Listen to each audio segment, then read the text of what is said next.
Hello, everyone. Welcome back to our class. I know it's been 2 weeks that I have not hold any more lectures because at first week I was in a seasonal influenza, so I was sick to speak in a good way. And also the second week I go to Mount St. Helens and also do a traveling across the US. So that's why I'm missing for 2 weeks. But now I'm back and we're going to see continuing our journey on real number analysis.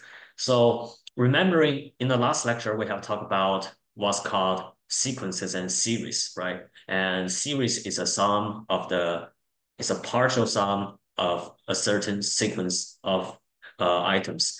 And we have talked a little bit about the performance of sequence and series, like what about like some series can converge or diverge. So in this lecture, we're going to see the precise definition of convergence and divergence and some properties regarding that. Because this will lead us to the central idea of number analysis, which is a limit and calculus. Well, we will start to talk about that. Okay, so we have already see a reasoning of why convergence is important in real analysis. So now we're going to see uh, the precise definition. Okay, convergence. So convergence is usually based on sequences or what's called series. Yeah. So a sequence, let's say, first of all, let's say AN is a sequence, and this is a typical notation of a sequence. And a sequence AN is said to be convergent to a real number A if for all epsilon greater than zero. Remember, epsilon is a very, very small number. So no matter how small the epsilon is, there exists an index n1, which is a natural number such that n is greater or equal to n1. Uh, which means like you can imagine there's a real number line like that, and this is n1. Okay, this is index. So we'll see many, many times N1 occur in later. So I just want to mention once that N1 is a natural number, but this is based on the mathematical induction. We'll use natural number. But just every time you see N1, N2, N3, to think about it as a natural number, it will always be. So like there are certain numbers like go in this way and beyond N1. For example, this is the number A, probably. This number means A. And beyond N1, all of them are smaller or equal to A plus epsilon and A minus epsilon. So this means, well, the absolute value of AN minus A is smaller than epsilon. So this means it converges.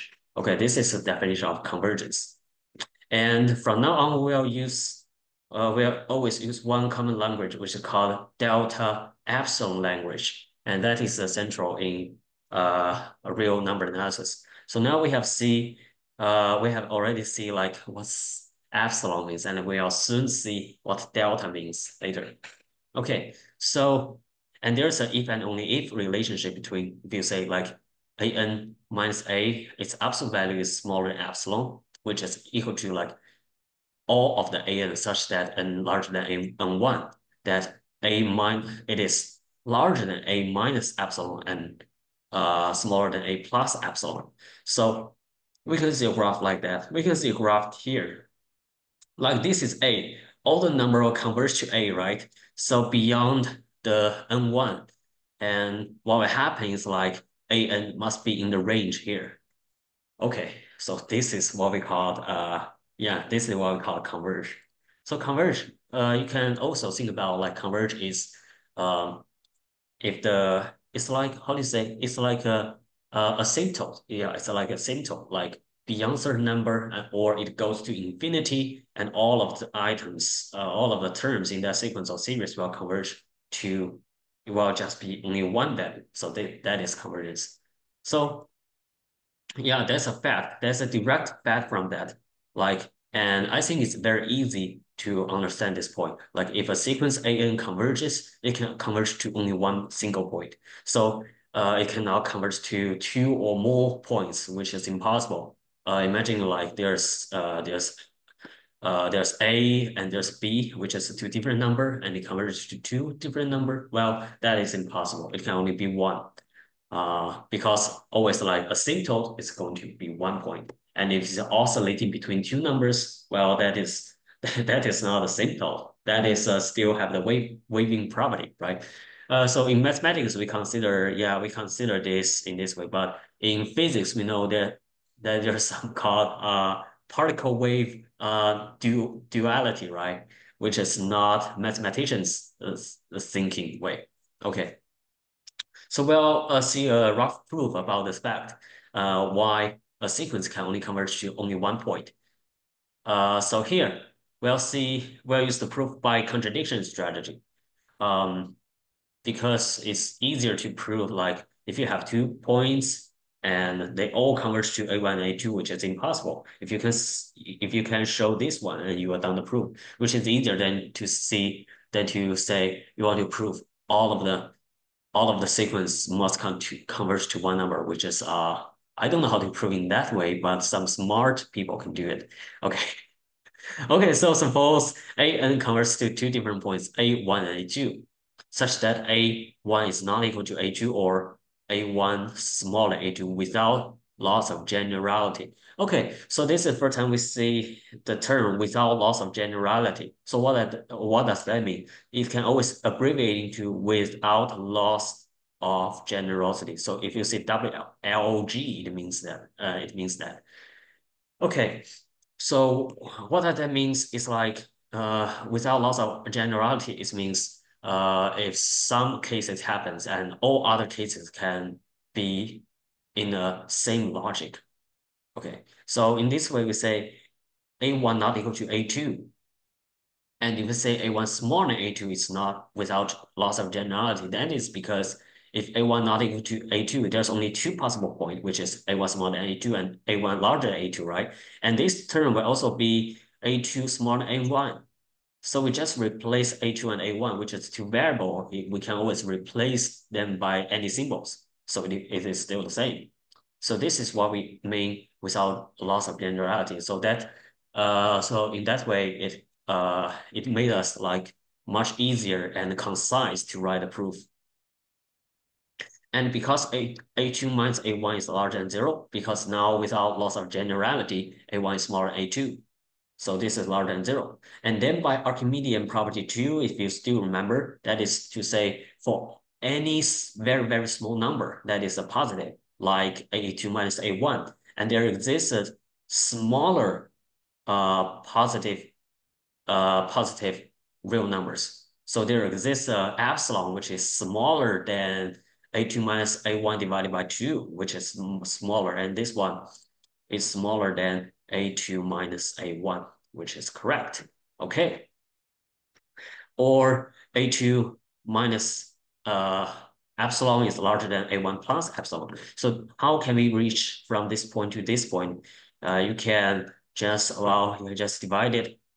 You can just times 2 on both sides. So 2 epsilon smaller than A2 minus A1.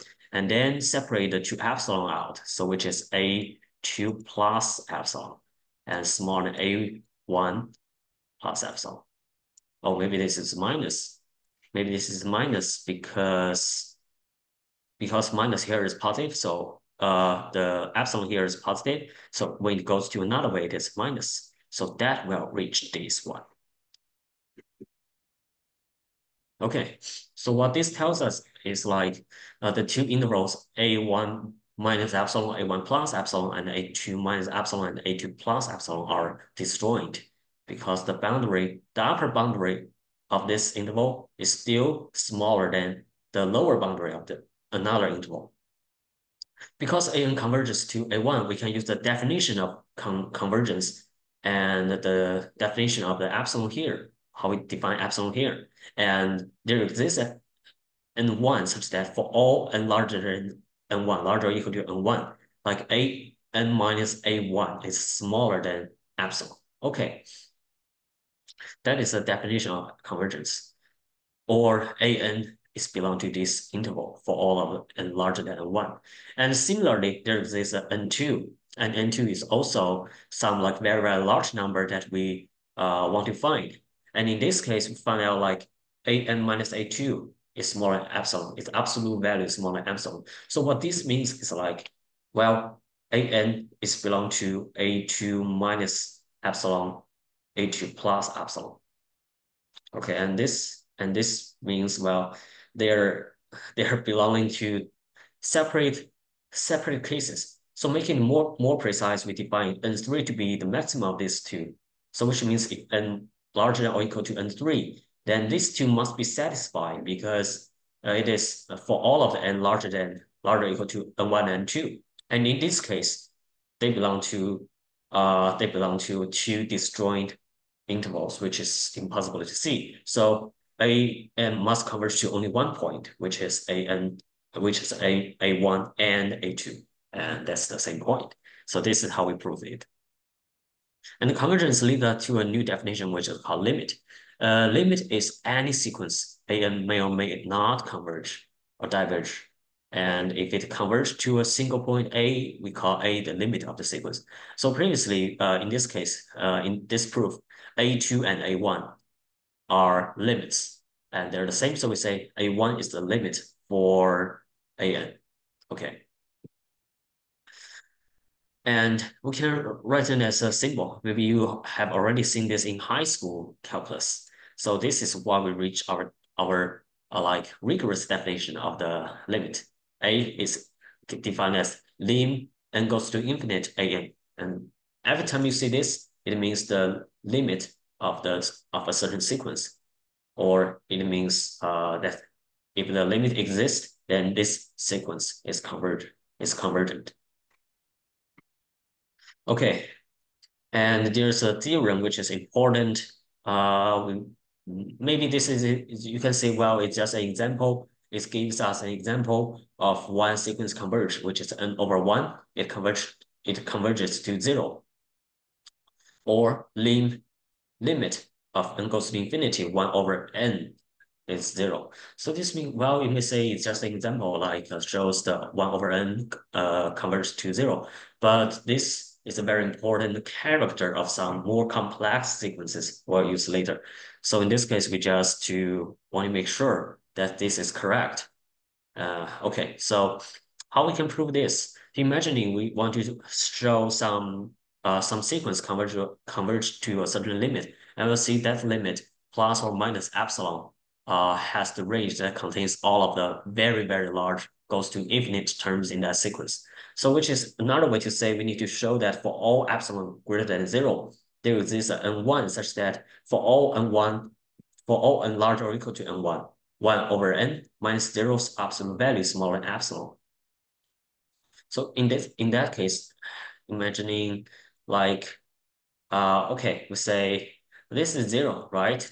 This is zero, and this is a limit point, and this is minus epsilon. This is plus epsilon, and we'll see as the number going up, it will it will limit to zero, and this is zero. If we can prove in that way, we can prove, well, it is actually satisfied. So how can we do this? Remember, we can still use the Archimedean property. So let's say n1 belongs to n, such that 1 over n1 is smaller than epsilon. This is able to find what such n1 based on the Archimedean property. This is the direct result. So, well, for all of the n which is larger than n1, n1 over n is smaller or equal to 1 over n1, which is smaller to epsilon. So yeah, it's a simple proof, and we reached one. So this theorem is a correct one. We have improved. Okay. So let's see another example. So we'll see example of a sequence which is not convergent, which is divergent. Okay, so yeah, this is a very interesting sequence. It's oscillating. Like we say, minus one to the power of n does not converge. Suppose minus one to the power of n do converge, then there is only one limit denoted by a. And this is by the fact here, like if a sequence converge, it can only converge to one single point. So we'll show the contrapositive it is a counterpositive. Like if it not converge to one single point, if it does not converge to one single point, then it is divergent, right? Okay. All right. So how can we do that? And we'll say, yeah, it do have one. First we do assume it has one convergent limit, which is A. Okay, then what will happen is for all of the n greater or equal to n1, that uh that minus that negative one's power of n must belong to this interval, belongs to a minus epsilon and a plus epsilon.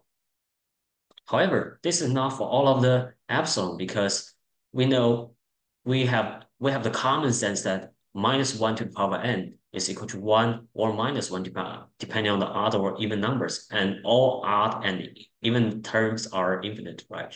So it must be like it is oscillating between 1 and minus 1, which has the length of 2. The distance between 1 and minus 1 is 2. Okay, and in that sense, negative 1 to the power of n, well, it must lie in this interval.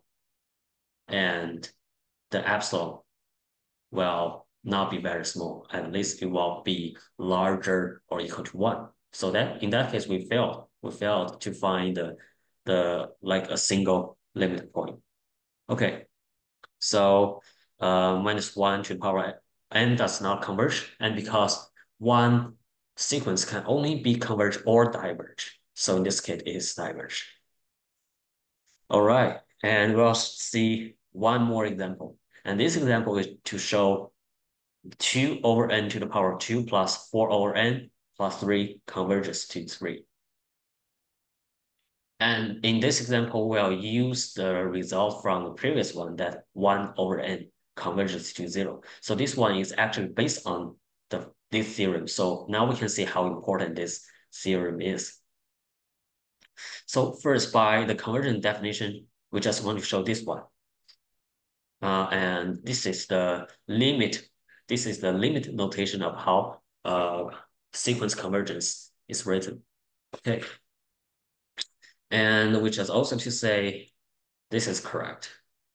And when this is correct, 3 minus 3 is 0. So yeah, so we'll see this is smaller than epsilon, which is this well smaller than epsilon. And this is because all of n is natural number, so it's positive. So we can remove the absolute absolute value sign because 2 over n to the power 2 and 4 over n are both positive. And how about from this one to this one? And this plays the trick by n is a natural number, so it must be larger or equal to 1. And for all numbers which is larger or equal to 1, its square is larger than its original form. And yeah, and because it's in denominator, so this term will smaller or equal to than this one, and this is the same term. So yeah, so it will be smaller by the addition. Okay, and what that means, we can plus them together. So it's 6 over n. And because n is positive and n is larger or equal to 1. Okay, and now we found that 6 over n is smaller than epsilon. And now we define n1 is equal to 6 over epsilon. Then what will happen?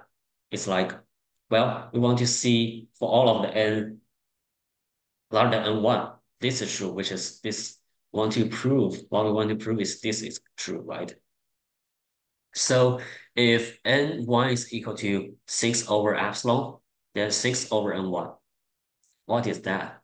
So that is 6 times n1 under 1. And this is 6 times the reciprocal of 6 over epsilon, which is epsilon over 6. And this is epsilon. Yeah, so we have proven like 6 over n1 is epsilon. Maybe you go a bit down. Sorry. Yeah. So now we reached this point. 6 over n1 is absolute. And for all of the n larger than n1, it is case that it will be smaller than 6 over n1, which is absolute. So we proved 2, and we're now done. We show that this sequence is convergent to 3. And beyond this theorem, like 1 over n is convergent to 0, there's also some other important effect. There's some other like criteria to use to show like some number is larger or smaller, or well, you can say they're convergent or not. So the first lemma, we call it, the first criterion, which is a lemma, we call it comparison lemma. So comparison lemma is like if an converges to A, and there exists a number C, which is larger or equal to 0. This is a positive, non-negative integer, not even integer. It can be any value. So it's a non-negative real number, and a natural number, and 1, such that, well, bn minus b smaller or equal to c times an minus a, then the sequence bn is converged to b. Okay, so let's use a graph to understand it. All right, so you can say uh, this is the, yeah, maybe this is just a natural number line. So this is 1 and it goes to infinity. This goes to infinity. And an is convergent, so it converges like that, and that is a, right?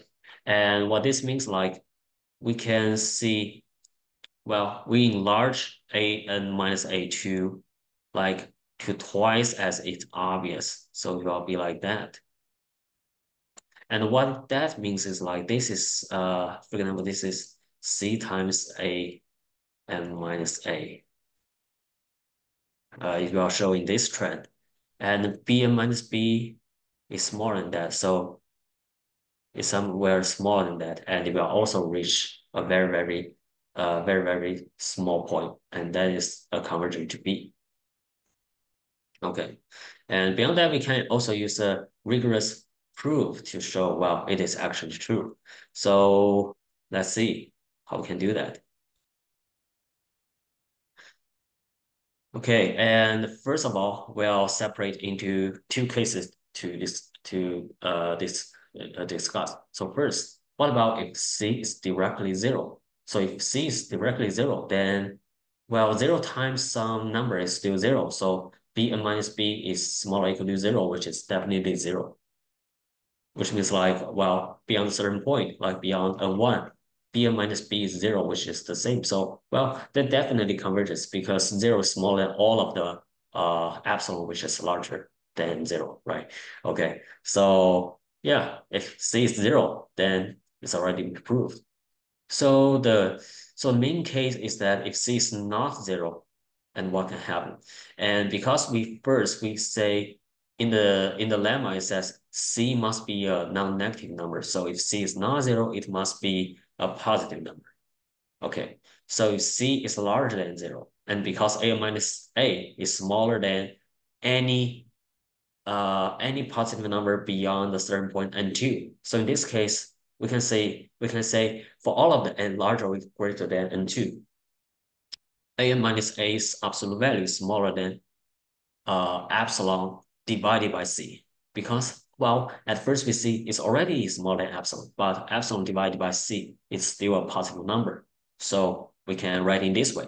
So if we pick n1 equal to n2, what happens is bn minus b, if bn minus b is smaller than c times an minus a. This is our assumption. So if this happens, then this is smaller than this one. Based on this fact, we replace this term an minus a to epsilon over c, and this is epsilon. So, well, we have now used this inequality to prove bn minus b's absolute value is smaller than epsilon, which means, well, bn is convergent to b, right? Okay, so this is a comparison lemma. So once we proved it, we can use it freely without any proof. We can just mention it by comparison lemma, we can do something, we can know some effect from it. Yeah, because now we have already gained more and more theorems. So it might be the case that we are very tired of writing all of them one by one out uh, because imagine like you are use the Archimedean property every time, and you need to prove it, which is impossible. You are write a proof which is 100 pages long, and that is not very necessary for readers to read because some of the theory they already know. So we are just once we have proved the theory, we can just use it without any proof. So that's the main I think the main like thought in mathematics. Okay. And we also see some properties along the way. We already see many properties, like properties of how real numbers and rational numbers are how they are distributed over the number line. So the properties if we have already learned it, we can use it directly without to say, well, why it is true. Because it's already property, it's already theorem, it's already axiom. So we can use it for free. So there are some properties of the convergent sequences. The first one is the sum property. So if AN converges to A, BN converges to B, then AN plus BN, which is another sequence, converges to A plus B. And you can you can prove it. It's very easy. Even there's like AN plus BN plus CN plus DN to infinite, like infinite sequence they are plus together. If it's countable, then remember what countable means in cardinality. If it's even it's countable many sequences that converge to a certain point, you plus them all together and it still converges to the summation of all of them. And you can prove this by mathematical induction and wisely choose absolute. And the product property, well, this might be a little bit harder to prove, but you can also prove by yourself. Like AN convert to A, BN convert to B, then AN times BN convert to A times B. And we can also write in a limit form, like limit of AN times BN is equal to limit of AN times the limit of BN. Okay, so that's the same meaning. And there's also a zero product lemma. I'll say this lemma is always actually used to prove the product property. So first we can prove zero product lemma and use this one to show the product property.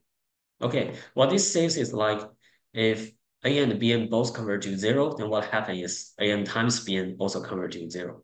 So this is called a zero product lemma. Okay, and the next one is the reciprocal lemma. Reciprocal lemma is it says like if Bn converge to some B such that B is not zero, then 1 over Bn converge to 1 over B. Well, this is also like very similar to the product property. Like you can also see like Bn is a sequence and 1 over x is a sequence with the how to say with the variable x, and if you replace x by Bn and it goes to 1 over B. And we can also, and this proof might be very difficult, so we will write a proof about it. And I think the central idea in this proof is to use this line. And this is the possibly the wisdom this proof give us. So using comparison lemma, we are going to find such C1 larger than zero and n1, which is a natural number such that 1 over bn minus 1 over n is smaller or equal to cm times bn minus b for all of the n larger or equal to n1. Okay, and now we can see because 1 over bn minus 1 over b with the absolute value sign is equal to b minus bn, b over bn times b. So this is actually by tie this all together and we can reach this point. And this one, we can separate them out. It's Bn times B under 1 times B and minus B, absolute value. So this is just a separation. This is just a separation because we know B is not zero. So, well, if it's not zero, then we can do this one. All right. And there exists a N1. So there is this n1 such that for all of the n larger than n1, Bn is larger than B over 2. Okay, so this is what we suppose. This is not true. This is not true. This is just assumption. Then this one, which is here, which is also equal to this one, is smaller than 2 over b b to the power 2 times this one. And why this is true, you may ask, like, how can we do that? Because this is larger than it, right? This is larger than this is here. And we can replace the reciprocal 1 over b n and replace that is smaller than b2, right? Because it's smaller than b2, then we can replace this one to here. So the b now becomes bb to the power of 2. So this is absolutely correct. Then what condition we are going to see is next we define C1 is equal to this guy. And we're going to show such N1 exists and N1 is this one. Like N1 is for all of the N larger than N1, this guy is true. So why? So how can that be? So we define epsilon is equal to B's absolute value over 2 and select N1 such that for all N larger than N1 and Bn minus B is smaller than epsilon. So can that always be true? Well, so we're going to see it. So first of all, like Bn, because Bn is larger than this one, we can see the result here. So what Bn is? Bn is belongs to this group. Bn is belongs to this group. Or like, and what this one is like B minus is absolute value over 2. When B is larger than 0, this is B over 2, and this is 3B over 2, right? And it's smaller than 0, then this is 3B over 2, and this is B over 2. Depends on the sign of it. Okay. And because Bn larger than B, B over 2, which is equal to epsilon, and this satisfied 1. This satisfied 1, and this is, which means our N1 can be found based on what epsilon is. Okay, so we have now proved the reciprocal lemma. And once we have the reciprocal lemma, we can show the quotient property. The quotient property is combining with the reciprocal lemma and also the product property. Because we can see, well, what the quotient property says is the two sequences converge to A and B, and B is non-zero, and Bn is non-zero for all n. And then An divided by Bn is converged to A over B. Or in this case, we can say the limit of An over Bn is equal to limit of An divided by limit of Bn. Well, this is because we already know Bn under 1 converts to 1 over b, and it times with an is going to, like, using the product property, we can say it converted to 1 over b times a, right? So this is solved. So this is actually solved. And also there's more properties coming soon, and the linearity is the linear combination of all of the property above, which is the limit of C times AN plus D times BN is equal to C times limit of AN plus D times the limit of BN. And now AN and BN here are sequences, and C and D are real numbers. Okay, and also the polynomial property, and this might be the first time we see what's the definition of a polynomial. So what a polynomial is, for all of the k, which is a natural number, and Cn and C0, C1, C2 to Ck, they are all belongs to real number. And the function p goes from the real number to real number again with the function in this form, px is equal to ci times x to the power of I. And we sum them up, and this is called a polynomial. So we can use the example to show it. So maybe you can say 3x to the power of 6 plus 5x to the power of 5 plus 2x to the power of 2 plus 10x plus 9. And this is polynomial, right? This is not polynomial by common sense. And why is that? Because it can be written in the form like this is ci, because the ck is real number, so this is c6, maybe this is, you can see c6 and c5, c2, c1, c0, and it's times x to the power of 6, 5, 2, 1, and x0, right? So this is polynomial. And maybe we just miss out the third and the fourth because maybe it's 0 times x to the power of 3, so we can just ignore it. Okay, all right. And the polynomial property, now we can say if an converges to 0, then for all polynomials p, like p of an converges to pa. And this is largely using the fact of the linearity, property 6 above. So we can use, if we know the 6, we can use it to prove 7. Okay, and next we're talking about the boundedness of convergent sequences. In the previous lecture, we talked about the boundedness of real numbers, and sequences are made of the real numbers. So sequences can be bounded, right? It can be bounded, it can be not bounded. And now we're talking about the boundedness of the sequences. So first we'll define it. A sequence AN is bounded if we can find a real number such that for all of the terms AN, its absolute value is smaller or equal to n. So by a graph, like this is the value, this is the value, and if the number is like that, goes all of the way, and we can find, well, we can call this distance n, and we can find it's not go beyond this point, so it's bounded, right?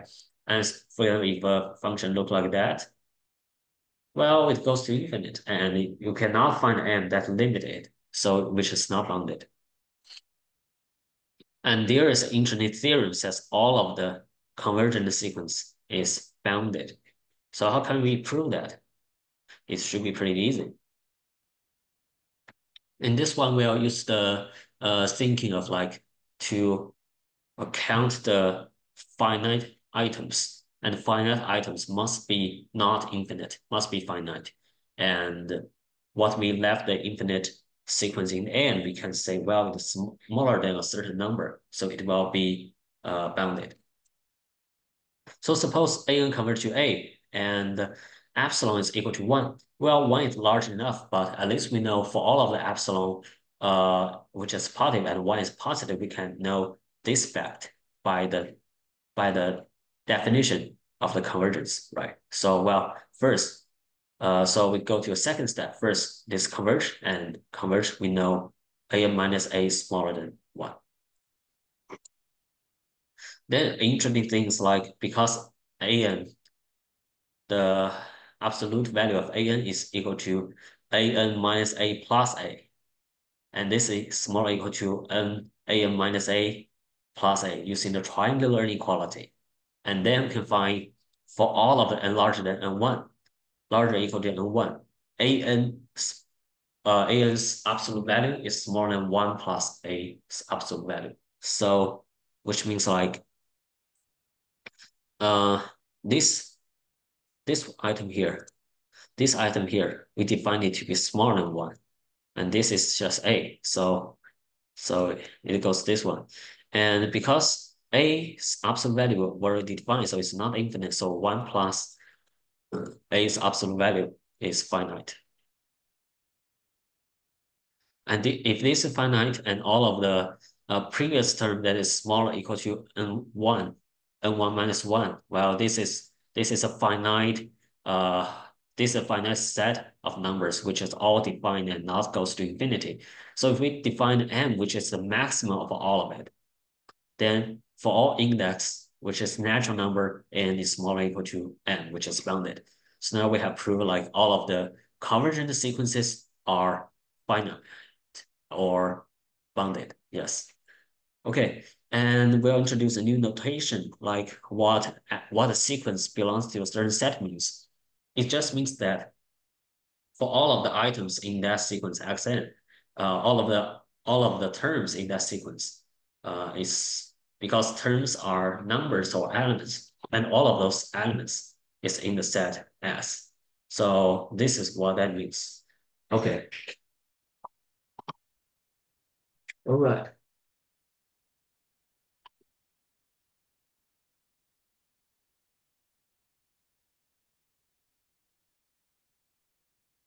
Okay. And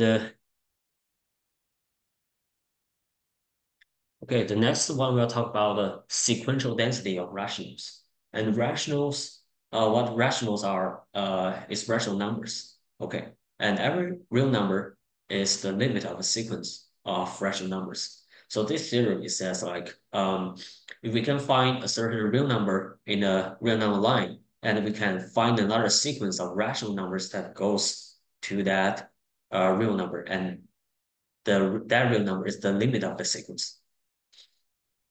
All right, so how can we do that? Because first, from the real numbers lecture, we already know a Q, which is set of all rationals, is dense in R. So for all of the element in R here, we can always find a Q, which is a rational number such that Q is in the set of x plus 1 over n, right? Because it's very dense, and this one is larger than x. So in that, by the definition of dense, we can always find a rational in this interval. Okay, so we can define a sequence Qn such that for all of n, for all of the natural number n, Qn minus x is smaller than 1 over n. Okay, so so this term is correct, right? Because we just define sequence to mean, well, a Qn minus x is smaller than 1 over n, which is, can say this is x plus n over 1, and Qn, this Qn is also in middle, so it makes sense. Okay, and because the sequence 1 over n is converted to 0, we use this theorem once again. So very important theorem. Because it converts to 0, then Q n minus x is smaller than 1 over n, smaller than epsilon for all of epsilon greater than equal to 0. And at that point, we say Qn minus x, the limit of Qn, and yeah. So x is the limit of that based on definition, based on this fact. So x is the limit of that, and we just for all x as a real number. So real number is always a limit of some sequence of rational numbers. So we have proved it. Okay, and the next one is to show, well, this theorem with the explanation that if Cn, which is another sequence, is all of its terms is in the interval, closed interval a, b, with a smaller than b, and Cn converges to the number c, then c is in the interval, well, ab. Okay, so this theorem means like that. So imagining this is a, and this is b, and it's closed interval, so the boundary point is contained. So it's like that. If you draw a graph, and well, Cn is in that range. And because like Cn converge to C, so all the numbers converge to a certain point. And like, for example, C is here, and C must lie inside A and B. Well, it actually makes sense because if C is lies outside of AB, like for example here, and they cannot converge to this point, they must be at most converge to A and A is included. So that is what we want to say. Okay. And write a proof showing how this actually makes sense. And what we're using is the linearity of the convergent sequences. So if you're interested, you can stop the video and to look at it. So if the sequence, you can see here.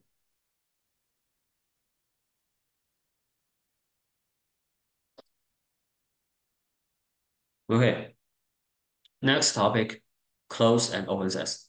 And closed sets, we define it in a mathematical way. So closed sets always we say, well, we have already talked about closed and open set, like AB is a closed set and AB is an open set. Well, that is not that is not real definition of how closed set is defined. So closed set is defined by sequences. So a subset S of R is closed if like for all of the sequences AN, which is containing S, which means all of the terms in the sequence AN is an element of S, is a member of S. Then like AN converges to A and A is also in the set of S. So it uses the fact above, right? This is a like a special case of the closed sets. And now AB with the closed boundary with the like the involved boundary is a closed set, which we already done. So we can see some examples. Now negative number is a closed set because derived from the example above, if AN are all negatives, it's a limit A equal to limit of and goes to infinity, A must be non-negative, right? Yeah, and this example is just be talked about in this proof, and we use the non-negative number and zero to prove it. And second example is like the set of rationals Q is not closed. This is because like every real number can be written as a sequence of rationals, like a root square of 2. And this is we already seen uh, by the example here, by the sequential density of rationals. So, well, it is not close. Like real number is far larger than the rationals, the there are convergent sequences in Q which converges to some number not in Q in R, which is irrational. Okay, and also the interval 1 0 0 to 1 with 1 involved 0 not involved is not closed because 1 over n is a sequence in this interval, but it converges to 0. So 0 is not belong to the set 0 1, so it is not closed. The interval from 0 but not included to 1 included is not closed. Okay, and once we have defined closed interval and the open interval we'll talk about in the topology courses later. Uh, well, I would say closed and open are defined in different ways than our previous math course did. And in this case, let's think about what about R? Is R closed or open? Well, maybe you thought R can be written as negative infinity to infinity, so it must be a open interval. But by the definition, it is closed because all of the sequences in R converges. If it converges, it converges to some real number, which is also in R. So R is actually a closed set. So from now on, we understand like the real number set is a closed set, not an open set. Okay. And in the last section of this lecture, we'll talk about monotone. Monotone. Okay, monotone is always increasing or always decreasing. It means like that.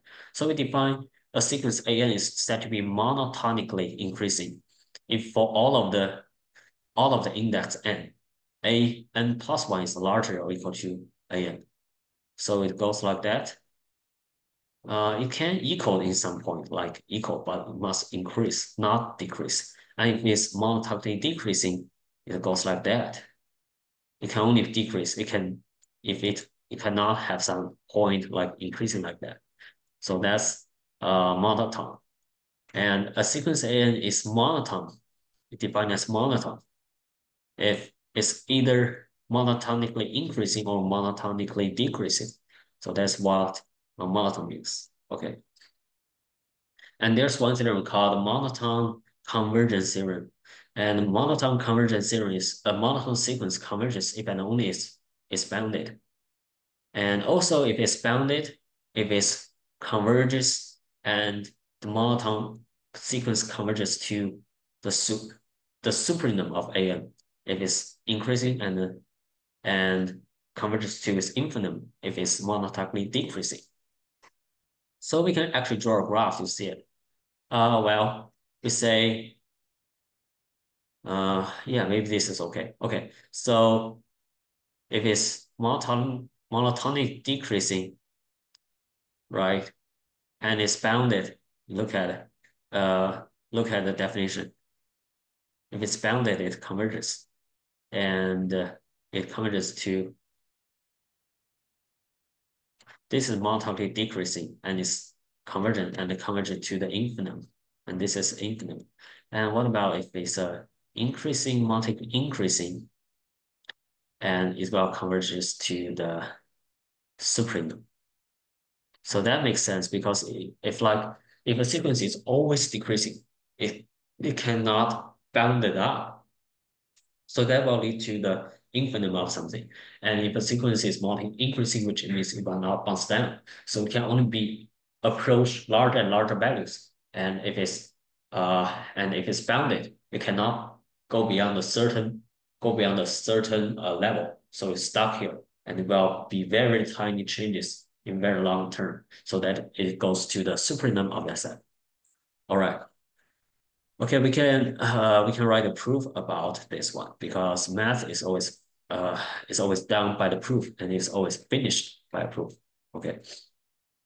So in the convergent boundedness theorem, we already proved a monotone sequence if it's convergent and the sequence is bounded, which we have already been proved proved here.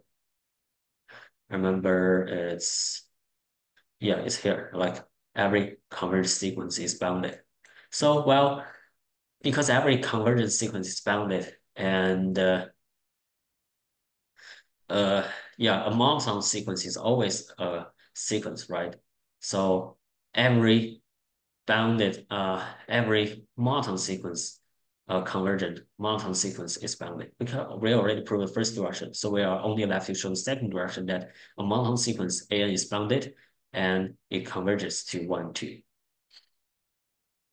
Now first assume like AN is monotonically increasing. So if AN is monotonically increasing, then we can let S be the set of all of the terms of AN. And S is bounded, which is by the assumption, like AN is bounded, so S is bounded. So it has a supremum of S by the completeness axiom, if you can still remember that. It says like every bounded set of real numbers has a supremum. So suppose AN converges to A, which is supremum of S. Then for all of the epsilon larger than 0, we need to find n1 such that for all n larger or equal to n1, an minus n is smaller than epsilon. And because A is an upper bound of S. Okay, so we can say like that. If um if this is okay, if this is A, yeah, this is a supremum S, and if it's always increasing, it's always increasing like that, and AN converges to this one. When we have found a certain number n1 here, like AN minus A is smaller than epsilon, which is here. Okay, so maybe here is n1. So how can we do that? Because A is an upper bound of S, which means like AN is smaller and equal to A, smaller than A plus epsilon. And this is by the definition of upper bound because all of the number greater than that upper bound is not a member of the set S. And also because A is a supranom of S, then A minus epsilon is smaller than A because, well, no other smaller number than A upper bound of uh can be a upper bound of like of S. So it must be smaller. So A minus epsilon is not an upper bound. So there exists one n such that A minus epsilon is smaller than an. So well, they can be very large, but A and such an exists. For example, here is larger than A minus epsilon, which is this value here, which is continually this value, and this is larger than it. And also because n is multiply increasing, then there exists a n1 equal then there exists an n1 such that for all of the n larger than n1, and A minus epsilon smaller than A n1 smaller equal to A n, right? Because this one smaller than A n1 is here, and all of the an is still increasing. So yeah, if it's still increasing, then it must be then an1 must be smaller equal to an, and that is the proof.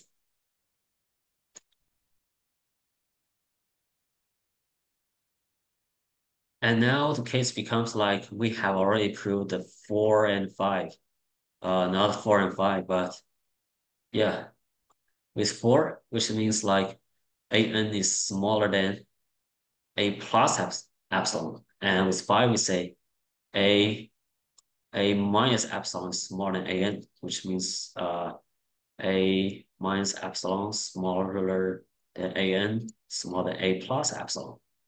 And once we reach that point, we already find out like an is convergent to A, and A, which is the supremum. So yeah, by a very similar method, you can also prove the decreasing is just define A to be the infinitum of S, and then to try approach to find something like, well, if it's bounded, it's decreasing, must be bounded by some set S, and this is infinitum, and it cannot go beyond that point.